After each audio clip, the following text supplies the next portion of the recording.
Crypto Timo. Every day we walk in our doors, every day we feed in our pigs. That's why we make so much pigs. And my farm is the best damn thing. Every day we walk in our doors, every day we feed in our pigs. That's why we make so much pigs. Drip Network is the best damn thing. Yeah. Bless up. You know, it's your boy Crypto Timo. It's good to be here. Life is good. Thanks be to the Creator. Yes, bullish news I have for you here. Bullish news based on the stable swap migration. Yes, so before we do that, guys, hit that subscribe button. If you're new to the channel, hit the like button, hit the subscribe button. And with that all said and done, let's go. The stable swap migration process is completed. The development is completed. The testing is completed. We did our own internal tests on our side. We had our partner devs also test it and do audits on the migration process, and then we even had members of the community do the migration with just small amounts of their balance to test it on mainnet on our real contracts, just to leave no doubt. And it's working perfectly. It's a very simple process. So the way it works is there will be a button for migration. You click migrate. It will pop up a dialog box with just a simple set of instructions, basically confirm, next, confirm, next, confirm, next. And it's going to take you through the whole process of, and it's fully automated, right? So we wanted to make it we wanted to make it so it takes no thought and there's no ability to mess it up, right? So to make it as easy as possible, we've automated the full process. So it will, you will click migrate. It will pop up a dialog box that has you confirm a 7-step process. And the initial step is it's removing your stake. It's unpairing it. It's pairing it in the stable swap pool. And then it's staking the new stable swap LP. Well, it's approving the new stable swap LP, and then it's staking the stable swap LP. So it's 7 steps altogether. And it's essentially impossible to mess up, right? So there's never any, even in this case, any custodial ownership of the tokens going on. So this is all being done on your side. We've just automated it to make it as simple as possible. Now, how we're going to ensure that people migrate over is on next Thursday at noon EST, which is when we're going to do the migration. We're going to be shutting down the APY for people that have not migrated. So essentially, we had to create new pools, right? Because whenever you have a new asset being staked, in this case, the stable swap LP, you need a new pool for that.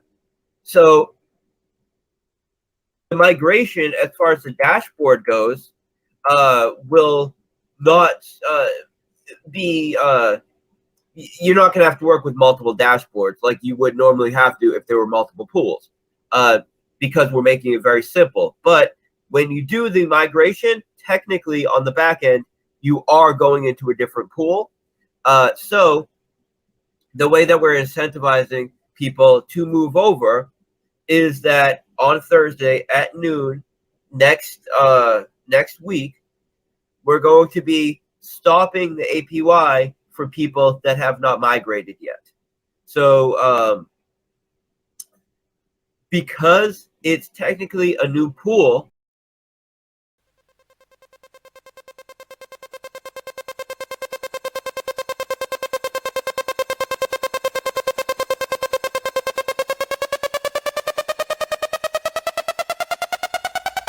The drip in the bag.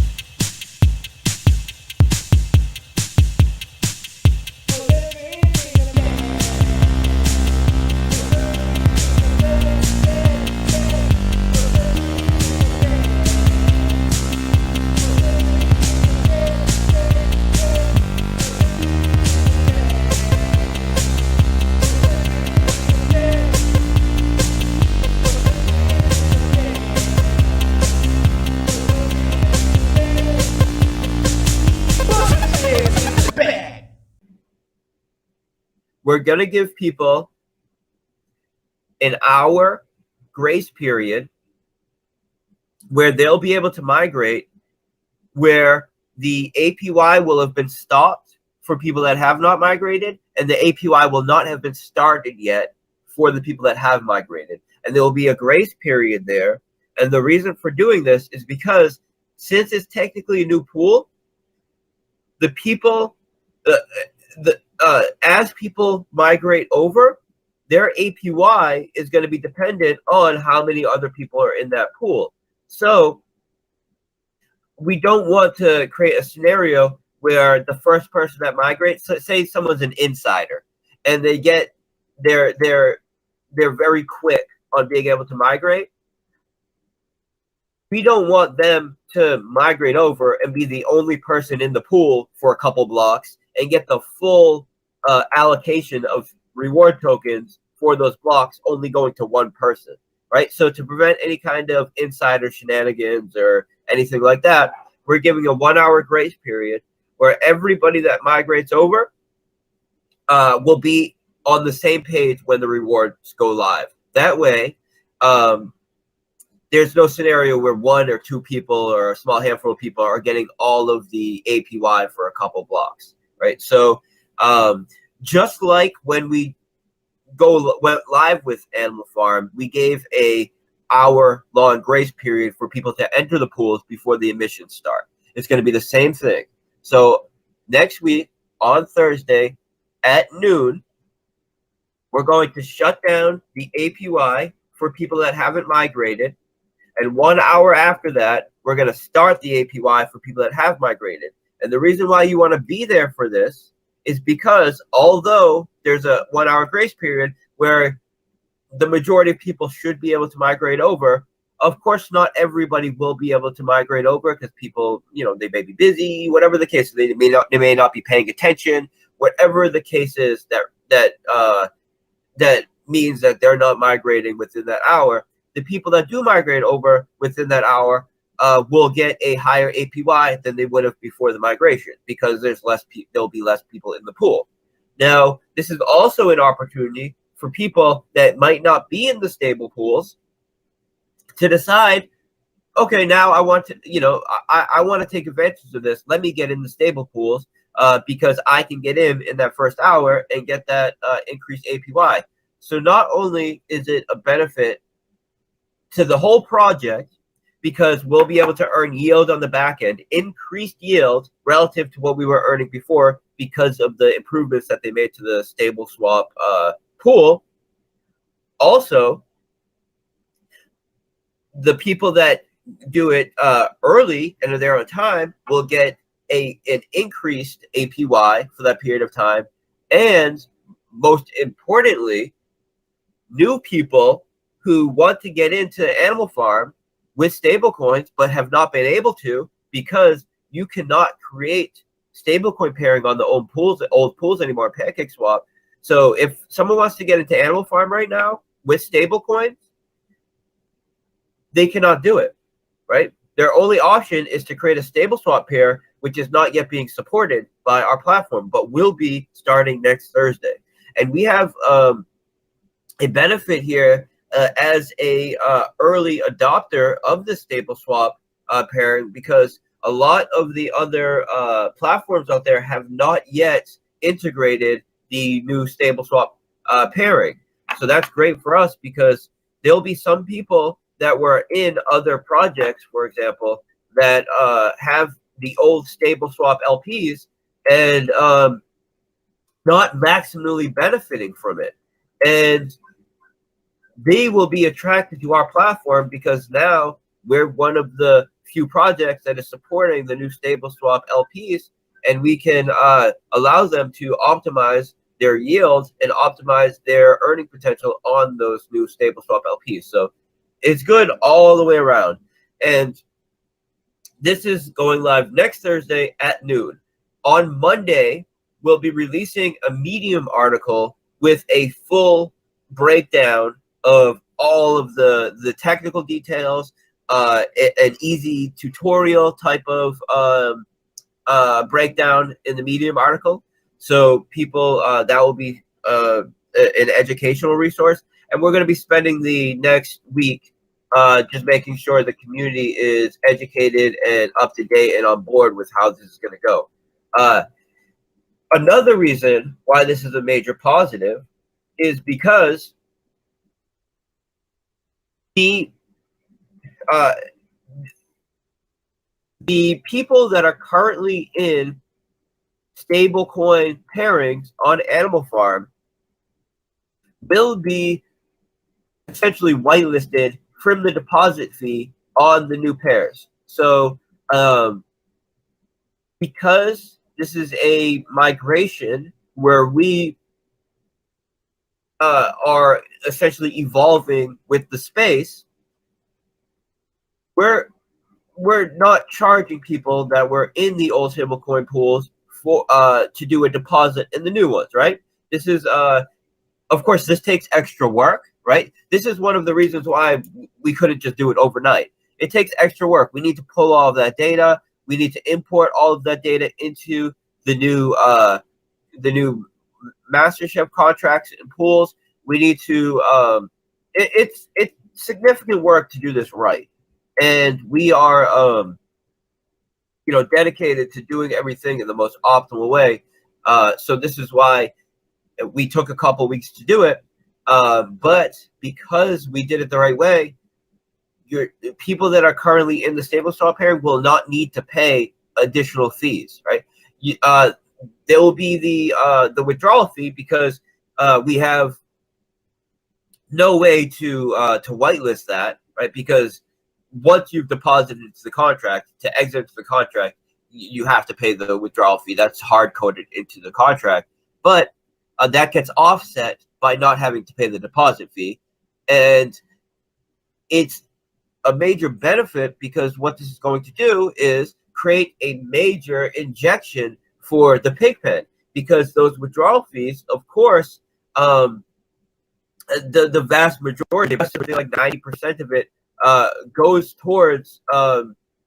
Actually, I think off the top of my head, I think it's something like 70% goes to pig pen injections, 20% goes to dogs buybacks, something like this. The vast majority of it goes to pig pen injections and buying back and adding liquidity to dogs. So it's the capital that will be essentially accessed through this migration is going back to the user in the form of BUSD injections to the pig pen and buyback and adding of liquidity to the dogs token. So at the end of the day, the users benefit from this all the way around, right? There's really no downside to this other than it's a bit of a hassle to have to migrate. But this is, this is the space, right? It's a fast-moving space, and we have to move with it. So we're feeling really good about it. As I said, it's been tested multiple times. It's been tested on testnet. It's been tested, in simulation. It's been tested by our dev team, and it's even been tested on mainnet with real accounts in real pools, just migrating 0.001% of a couple of volunteers' funds just to test it on our live contracts, just to leave no doubt. And also, of course, we're interested in the security side of things, but by the time we get to the point where the user is testing it, we already know it's right from a security aspect. It was more about getting their feedback on the process and what we can do to make the process a little more intuitive and simple, right? And that was good because we did get some feedback that we are implementing. Essentially, the feedback that we got, not to get into too much detail, is just essentially if you get halfway through the process and then you stop for whatever reason, you close your browser or whatever, and then you hit migrate again, it's going to want to start you at 1 again, and you have to skip to level 3 manually. And the feedback we got is essentially if you could kind of automate it so it knows where the person is in the process. So for whatever reason, their computer crashes or whatever, and they come back to it, it's going to start them off at the process where they were at. They don't have to manually click it. So that's a little feedback that we got from the testing, and I think it's useful feedback that we're going to implement in the live model. So that's that.